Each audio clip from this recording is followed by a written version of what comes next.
who come to the funeral services, the funerals, they don't really know why we're doing it. And to them, it's all the same. It's like superstition or tradition only. First of all, the funeral service is a very, very good thing to do. And it's a good thing to invite the monks and nuns from various temples to come and do the service, because it creates blessings for the deceased.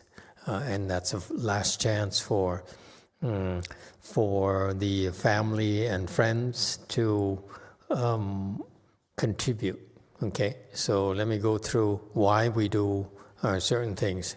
And you, Sanghas, in the future should try to understand this and explain to people, okay, to help them understand the Buddhist rituals, why we do certain things. Okay, first of all, when you go to the funeral homes, this is where the first part of the ceremony was conducted. It's not a good place to go, because funeral homes and cemeteries are the places where the ghosts and the demons reside. That's their territory. So every time you go to a funeral home, it's like you're going to a ghetto in New York or barrio here in Southern California, where it's very dangerous for you, to put it bluntly. And therefore, you have to be very careful, okay? Don't go there for fun, for example. I used to have a disciple who left me already, early days. She's more Catholic than Buddhist, but she was dying of cancer, so we helped her stop the cancer. She wasn't dying anymore, so she left after that. But she was Catholic, and she told me she really enjoyed going to cemeteries for fun because she felt peaceful. It's just the opposite. This is another weirdo, because when you go to funeral homes and cemeteries, it's the ghosts and troublemakers are there, and it's not good for you. First of all, and actually, it's very dangerous for you. So we realize that for the people who go to funeral homes, the first thing we do is to purify the boundaries. So what we do is use this Dharma, this mantra, like a great compassion mantra, and the small benches and so forth, to set up a boundary where we basically take over that area for the duration, okay, so that we're protecting everyone who goes there. So when I was there last weekend, for example, when I walked in, as usual, it wasn't bad, but wasn't bad because my Dharma protectors, my bodyguards were there already, and they usually come in advance to pave the way for us. But still, they were not allowed to do anything more than that. Okay, and so when I got there, we purified the boundaries, the first thing, and as soon as we finished doing that, the area became more peaceful drastically. The boundaries means that we set up that area there, which includes the whole area, the room people get for the ceremony, and bathrooms and so forth, the outside area. So we couldn't cover everywhere, but basically we announced our presence and said, this is our area. If you stay within this area, you have to behave yourself. If you don't, I will evict you and throw you out. Okay? And so that's why the troublemakers understood it right away, and those who stuck around behaved, and those who didn't want to stick around had to leave. And those who stuck around misbehaved were immediately taken care of and thrown out. That's what it means to purify the boundaries. And believe me, it makes a difference. I was there. It's a huge difference, like a factor of 6-fold more peaceful than before when I was there. Okay? And we brought a lot of people, actually, to honor Master Z's father, late father. Okay? So right there, we flex our muscles and say, here we are, you better behave. We're no longer polite.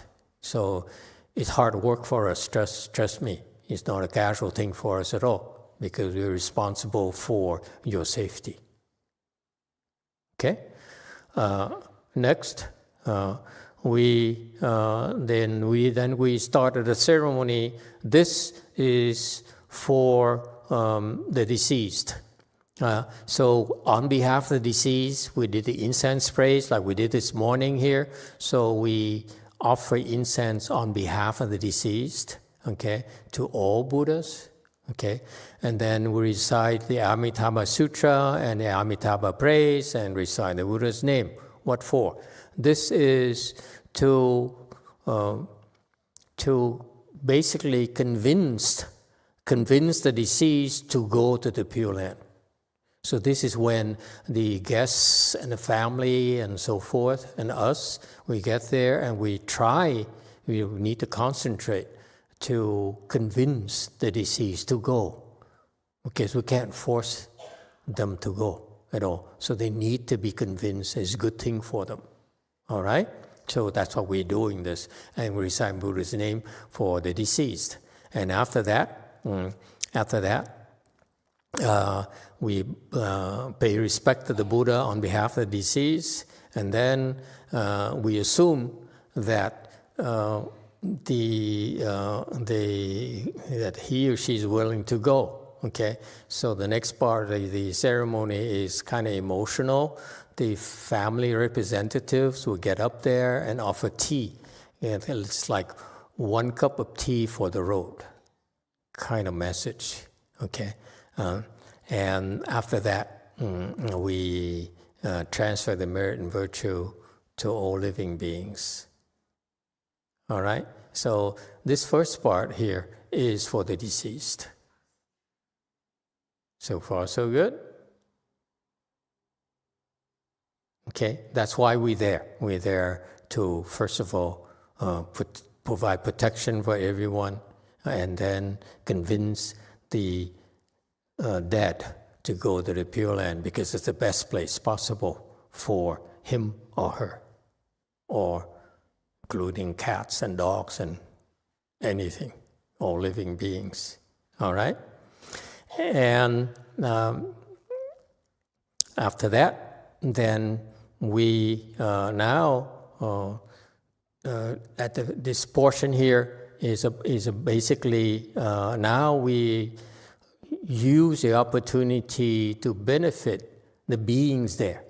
Those beings at the funeral home who decided to participate in the ceremony and behave themselves, then we help them in this section where we ask them to take refuge with the triple jewel, okay, and repent, do repentances. All right, so that's 4. And then 5A is for the family, where they get up and they talk, reminisce about, they want to share their emotions, their feelings, okay? And this is for the living. So this area here, this section here is for the living, okay? And so I spoke a little bit because I want to share with them that Master Z's father left already, decided to go to the Pure Land already. So that's why I felt that it's better that Master Z went to Europe to work. And his Europe trip will create blessings that will be given to his father. If he didn't go, then the father would have fewer blessings. Okay, so anyway, so I explained it to them a little bit. I hope they understood. Some of his family and members understood that. But when they heard that he went to the Pureland already, they were very, very pleased. Okay, and then finally the viewing before they close the coffin, where the people would come up, file up, and go and look at the deceased for the last time before they close the coffin. Okay, it's sort of saying goodbye. All right, and then the next section would be either at the cemetery or at the cremation part, where we did the incense praise on behalf of everyone there. And Amitabla here again, when we go to this new section here, because last week was at the cremation area, so a different area from the parlor. Okay, so we had to go a different area, and that area again we use the opportunity to benefit all the beings there. Okay, so that's why we offer on their behalf the incense praise. So in Buddhism, okay, the first thing you do is make offerings to a triple jewel. Simple offering could be as simple as nodding your head, bowing, okay, but here formally we offer the incense, okay, which is even better for them. And then we use our Dharma to offer just not to the Buddha, but all Buddhas of the 10 directions. That's the incense praise. And then we recite the Amitabla Buddha and so forth. It's to tell all the beings there in either the cemetery or in the cremation area about the Pureland of Amitabla Buddha. And then some of them get excited to hear it, and they like it, and maybe they wish that someday they go to themselves. Okay, and then finally we last week was we cremated the body. Okay, and after that, then we close it out by doing a Pureland praise. Okay, and finally make a vow to be reborn to the West. It's for all the beings in that cremation or cemetery area, depending where you are. And that's the end of the ceremony. And amazingly, last week when I was there, we had to break it. We started at 10 in the morning. And we stopped at around 11:30 to go to lunch and come back. And I don't remember what time we had to come back. We had to hurry back, right? And then because we have to start the cremation by 2 p.m. Okay, so we took a break in between, and then we go had lunch and came back and did 6A until the end. Okay, and when I came back, it's kind of interesting. Still were a lot of people, and they looked very happy, talking to each other, and being content.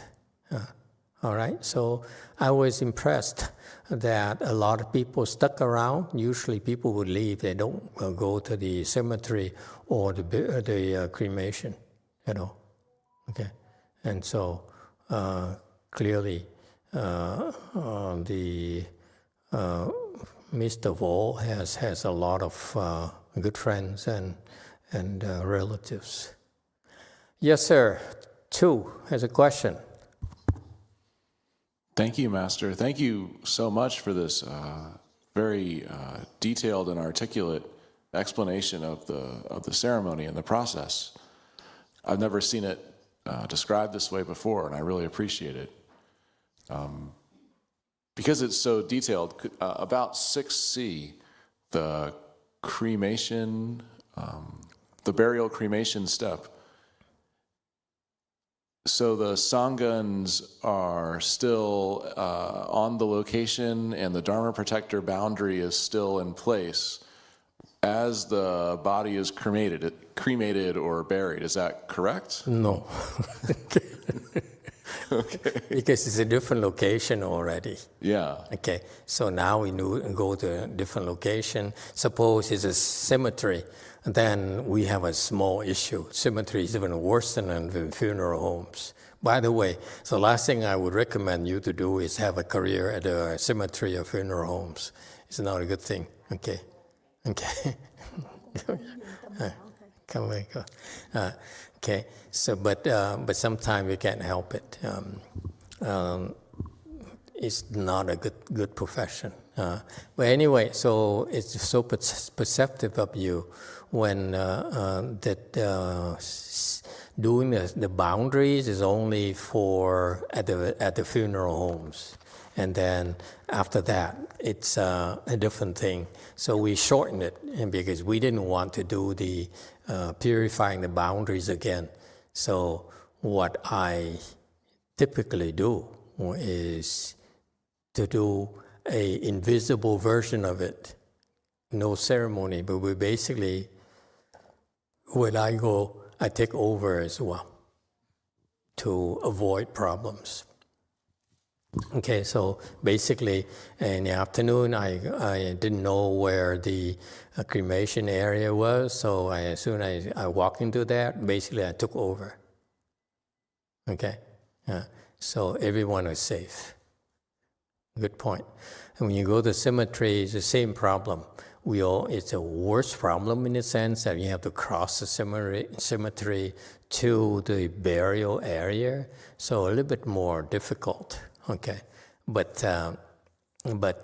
typically what we try to do is protect you, because what happens quite often is that when you go to cemeteries or funeral homes, the ghosts would jump on your back and follow you home, and then look at your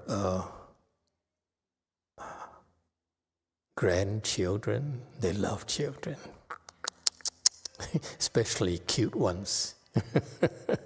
And they jump on them and possess them. Okay? And so there's one thing too.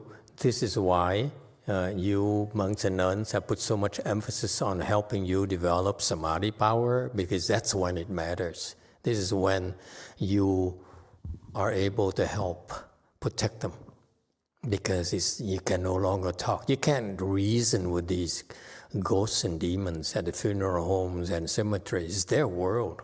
We invade the world and they don't like it.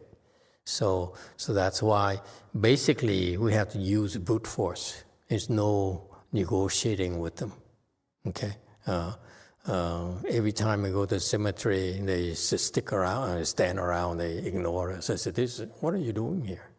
And so we basically have to push them around, because we can't do the set up the boundaries officially, because the ceremony of the one sections, okay, we don't have time to do that. So practically, I do it invisibly. I do a short version where when we purify boundaries, there are different ways of doing it. This is ceremony part for the living, so we tend to use ceremonies. But for me personally, there are much quicker ways to do it. Okay, so in general, when I'm there, then I will do it naturally. Okay. Okay. You can't sneak anything past any of you. You are so perceptive. The more I tell you, the more you have questions. Yes, 3. Master, on Monday, the family brought his ash to the temple. Yeah. And his father appeared. Mm-hmm. And he was really, really happy. Appeared to who? I didn't see him. He appeared downstairs. He appeared downstairs? Yeah. And downstairs where? in the kitchen. Which kitchen? The old kitchen. Here? The father appeared? Who saw him? Martina. Martina saw the dad. And he was talking through Martina to Kenix. Oh, And he was really happy. His energy was very, very cool. And the leaves behind me was shaking, the plant. And originally when we brought him up, we didn't do the ceremony. So we offered incense and we placed him next to Amitabla Buddha. And then we went back downstairs and Martina was just talking to me. She didn't know what she was saying. So I asked her, is it because we didn't do ceremony? And he wanted us to do ceremony. So we came back upstairs and then we did ceremony. And then he was happy. so demanding of a customer. Everything we do creates blessings for him. That's why you don't know how much they appreciate this. It's like to them, it's like so important. It's like a woman getting married and bringing a dowry to the husband family. So when he goes to Pureland, we do these things. We add to his bank account of blessings. Okay, so they appreciate it. By the way, so when we do these things, they really the deceased really appreciate it. They love it. Okay, because it makes a difference to them, a huge difference to them. So, but this is a tough customer. He insists on us doing a ceremony.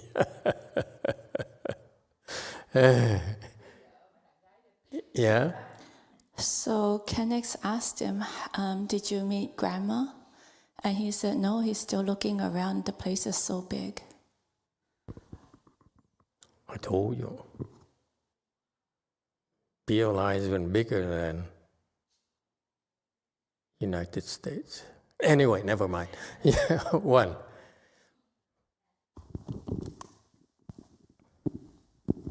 Hello, dạ con kính thưa thầy. Con có 2 câu hỏi. Câu hỏi thứ nhất là nếu mà khi mà đến đây mà con nghe lời thầy nói thì con cố gắng tránh không có đi tới những cái đám tang. Nhưng mà nếu mà lỡ mà tụi con kẹt một cái vấn đề mà phải đi đến một cái đám tang giống như là bất đắc dĩ á, thì tụi con dùng cái chú gì để trì thầm á, để cho nó được protect cái bản thân mình.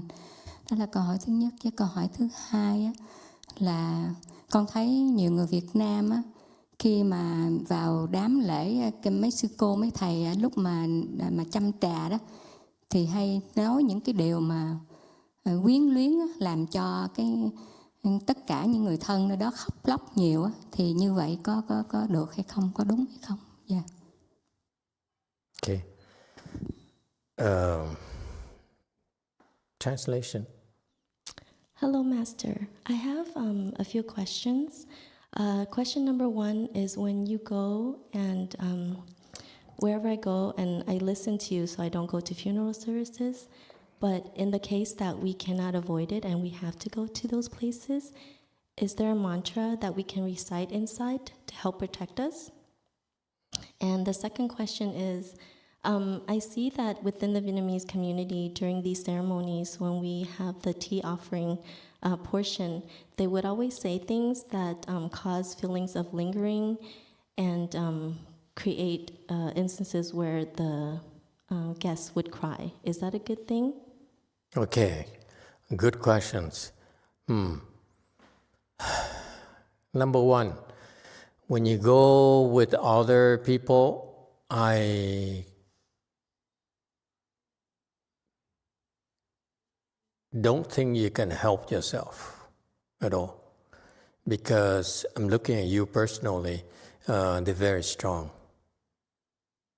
Okay, and you walk into the world, and if you think you can go into the Harlem or a barrio here and think that you can protect yourself, I wouldn't even dream of doing that myself. Okay, it's not possible. Okay, so the best thing for you to do, if you're not with us, is to recite the Buddha's name constantly. Amitabla, Amitabla, or Yao Shi Ru Lai, Yao Shi Ru Lai. Okay? And in particular, avoid bringing small children there. Okay? All right. Number 2, the Vietnamese like to do the tea, that tea ceremony there. You could substitute matcha, by the way, too, if you like. It's fashionable nowadays to do matcha, the green thing, you know. And so when you do that, and if people use emotional things and talk about it and so forth, that's part of the eulogy as well. Okay, that could be combined. It's okay when we're there. It doesn't matter to us because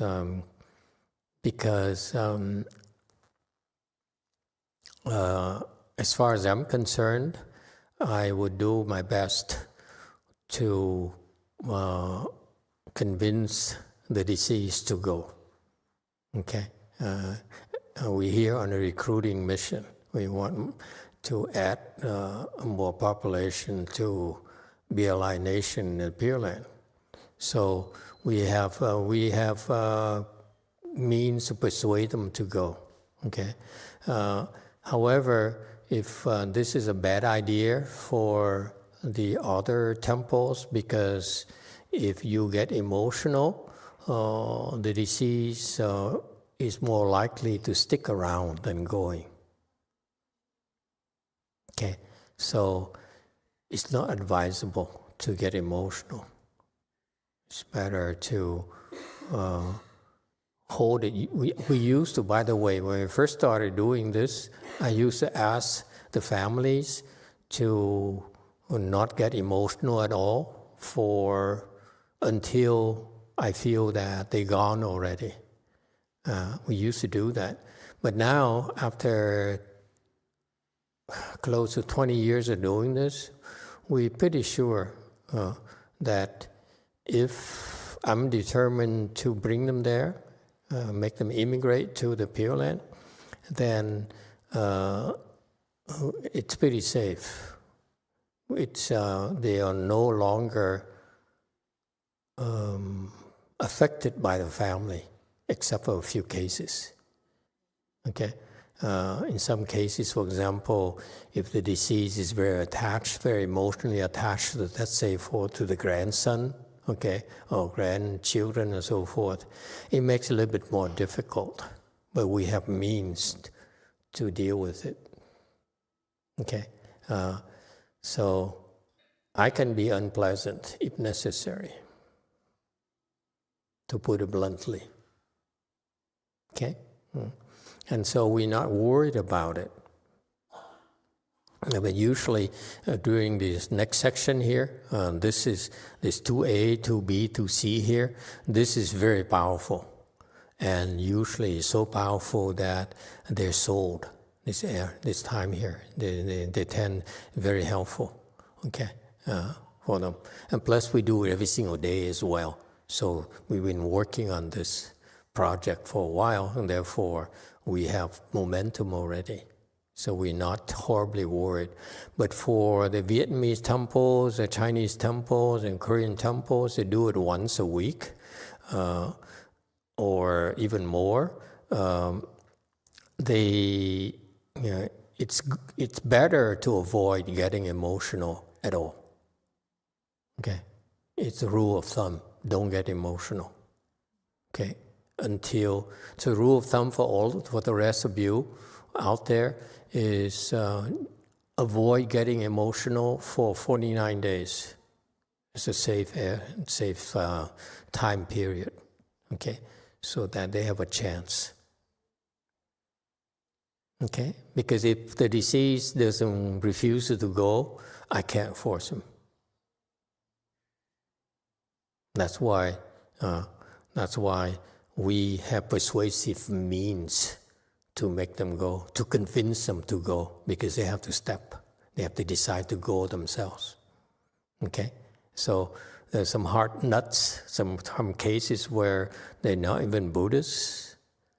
So you don't need to, it's more than just emotions. It's now intellectual. They said, you guys are a bunch of superstitious things and I don't believe this. Then I basically have to use other means to convince them. Okay? Doesn't matter who they are. Okay. All right, good questions. Yeah, thank you, Master. Okay, anyone else? So, Sanghans, I want you to know that this is a very important part of your work. It's not going to be like the tradition where you do ceremonies, collect the offerings, and go away and go home and go back to the temple. This is an opportunity for us to help both the living and the dead. And therefore, your cultivation. This is where it matters. Okay.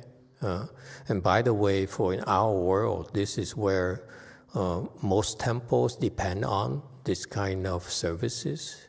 Okay, and so it's a good tradition for the temples. But for you, I want you to have that pride of ownership and a sense of duties in that we have an opportunity to help them. So, and this is why you need a high level of kung fu. So that you can really help protect the, seal the area, protect the the attendees, and then ultimately convince the deceased to go. Okay? All right. That's it for today. Thank you, everyone. Keep up the good work.